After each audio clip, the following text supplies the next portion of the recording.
ಹೌದು, ಸಾಮಾನ್ಯರ ಶಕ್ತಿಯಾಗಿ ಮಾಹಿತಿ ಹಕ್ಕು ಕಾಯ್ದೆ ತರಲಾಗಿದೆ ಎಂದು ಸರ್ಕಾರಗಳು ಹೇಳುತ್ತಲೇ ಇವೆ. ಆದರೆ ಸಾರ್ವಜನಿಕರು ಕೇಳುವ ಯಾವುದೇ ಮಾಹಿತಿಯನ್ನು ಅಧಿಕಾರಿಗಳು ಮಾತ್ರ ಸಮರ್ಪಕವಾಗಿ ನೀಡುತ್ತಿಲ್ಲ ಎಂಬುದಕ್ಕೆ ತುರುವೇಕೆರೆಯಲ್ಲಿ ನಡೆದಿರುವ ಈ ಘಟನೆಯೇ ನಿದರ್ಶನವಾಗಿದೆ. ಹಸಿರು ಶಾಲು ಹೆಗಲ ಮೇಲೆ ಹಾಕಿಕೊಂಡು ಪಕ್ಕದಲ್ಲಿಯೇ ರೈತ ನಾಯಕ ಪ್ರೊಫೆಸರ್ ನಂಜುಂಡಸ್ವಾಮಿ ಮತ್ತು ಸಂವಿಧಾನ ಶಿಲ್ಪಿ ಡಾಕ್ಟರ್ ಬಿ.ಆರ್. ಅಂಬೇಡ್ಕರ್ ಅವರ ಭಾವಚಿತ್ರಗಳನ್ನು ಇಟ್ಟುಕೊಂಡು ಕುಳಿತಿರೋ ಯುವಕನ ಹೆಸರು ವಿಜಯಕುಮಾರ್. ಈತ ಇಲ್ಲಿ ಹೀಗೆ ಕುಳಿತಿರೋದಕ್ಕೆ ಅಧಿಕಾರಿಗಳ ನಿರ್ಲಕ್ಷ್ಯವೇ ಕಾರಣ ಎಂಬುದು ಈತನು ಮಾಡ್ತಿರೋ ಆರೋಪ.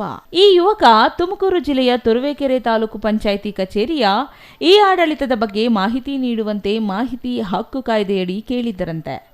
ಅದಕ್ಕೆ ಸಂಬಂಧಿಸಿದ ಅಧಿಕಾರಿಗಳು ಜೆರಾಕ್ಸ್ ತೆಗೆಯಲು ಹಣ ಖರ್ಚಾಗಲಿದ್ದು ಆ ಹಣವನ್ನು ನೀಡುವಂತೆ ಕೇಳಿದ್ದರಂತೆ. ಇದರಿಂದ ಯುವಕ ವಿಜಯಕುಮಾರ್ ಅಧಿಕಾರಿಗಳು ಕೇಳಿದಷ್ಟು ಹಣ ಪಾವತಿಸಿದ್ದಾನೆ.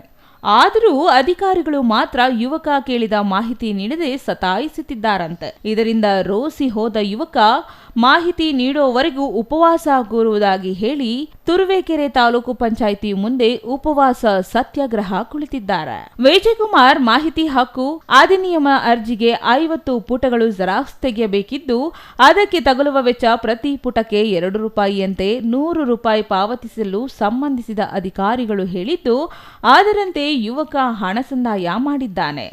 ಹೀಗೆ ಹಣ ಪಾವತಿಸಿ 1 ವಾರ ಕಳೆದರೂ ಅರ್ಜಿದಾರ ಕೇಳಿದ ಯಾವುದೇ ದಾಖಲೆ ನೀಡಿಲ್ಲ.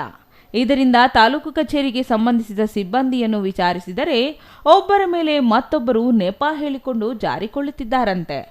ಇದರಿಂದ ಬೇಸತ್ತ ಯುವಕ ವಿಜಯಕುಮಾರ್ ಕಚೇರಿ ಮುಂದೆ ಉಪವಾಸ ಕುಳಿತಿದ್ದಾರೆ. ಮೇ 9ರಂದು ₹100 ಸಂದಾಯ ಮಾಡಲಾಗಿದ್ದು ಇಂದು ಬೆಳಗ್ಗೆ 10 ಗಂಟೆಯಿಂದ ಉಪವಾಸ ಕುಳಿತಿದ್ದರೂ ಯಾವ ಅಧಿಕಾರಿಗಳಾಗಲಿ ಸಿಬ್ಬಂದಿಯಾಗಲಿ ಯುವಕನ ಸಮಸ್ಯೆ ಬಗೆಹರಿಸಲು ಮುಂದಾಗಿಲ್ಲ. ದಾಖಲೆ ನೀಡುವವರೆಗೂ ಉಪವಾಸ ಮುಂದುವರಿಸುವುದಾಗಿ ಯುವಕ ಘೋಷಿಸಿದ್ದು ಅಧಿಕಾರಿಗಳು ಸ್ಪಂದಿಸುತ್ತಾರೋ ಇಲ್ಲವೋ ನೋಡಬೇಕಾಗಿದೆ. ಇದು ಮಾಹಿತಿಗಳನ್ನ ಕೇಳಿ ಮನವಿ ಕೊಟ್ಟಿದ್ದೆ. ಅದರ ಪ್ರಕಾರ ಅವರು ನಮ್ಮಲ್ಲಿ ಕೇಳಿದ ಮಾಹಿತಿ ಲಭ್ಯ ಇದೆ, ₹100 ಚಲನ್ ಹಾಕಿ 50 ಪುಟ ಇರೋದ್ರಿಂದ ಒಂದು ಮಾಹಿತಿ ತಗೊಂಡ್ಬಂದು ನಾನು ಹಿಂಬರ ಕೊಡ್ತೀನಿ.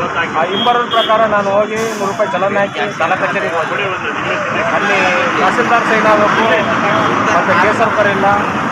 ನಮ್ಮ ಹತ್ರ ಮಾಹಿತಿ ಇರೋ ತಹಸೀಲ್ದಾರ್ ಇದ್ದರೆ ನಾವು ಕೊಡಕ್ಕೆ ಬರೋಲ್ಲ. ತಹಸೀಲ್ದಾರ್ ಹತ್ರ ಕೊಡ್ತೀವಿ. ಅದೊಂದು 3-4 ದಿನ ಇದೇ ರೀತಿ. ಫಸ್ಟ್ನೇ ದಿನ ಹೋಗಿಕ್ಕೆ ನಾವು ಹೋಯ್ತು ನಾಳೆ ಬಾ ಅಂತ, 2ನೇ ದಿನ ಹೋಗಿಕ್ಕೆ ಕೇಸರ್ಕರ್ ಕಳಿಸಿದ್ವಿ, 3ನೇ ದಿನ ಹೋಗಿ ತಹಸೀಲ್ದಾರ್ ಹತ್ರ ಕಳಿಸಿದ್ವಿ. ಹಿಂಗೆ ಆದರೆ ಸಹಾಯಕ ಸಾರ್ವಜನಿಕ ಮಾಹಿತಿ ಅಧಿಕಾರಿ ಮಾಡ್ಬೇಕಾದ್ರೆ ಕಳಿಸುತ್ತೆ. ತಹಸೀಲ್ದಾರ್ ಮಟ್ಟಕ್ಕೆ ತಗೊಳ್ಳೋದು ನಾವು ಮೇಲ್ಮನವಿ ಸಲ್ಲಿಸಿದ್ವಿ, ತಹಸೀಲ್ದಾರ್ ಹತ್ರ ತಗೊಳ್ಳೋದು ಇವ್ರ ಹಂತದಲ್ಲೇ ಕೊಡಬೇಕಾದ್ರೆ 3-4 ದಿನ ಆಡಿಸ್ಬಿಟ್ರೆ ಸಾರ್ವಜನಿಕ ಮಾಹಿತಿ ಅಧಿಕಾರಿ ಏನಕ್ಕಿರಬೇಕು? ಹಾಗಾಗಿ ವಿರುದ್ಧ ನಾವು ಇವತ್ತು ಉಪವಾಸ ಸತ್ಯಾಗ್ರಹ ಹಮ್ಮಿಕೊಂಡಿದ್ದೀವಿ.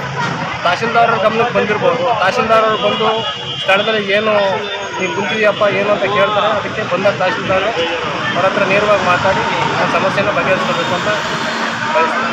News bureau, CTV news, Turuvekere.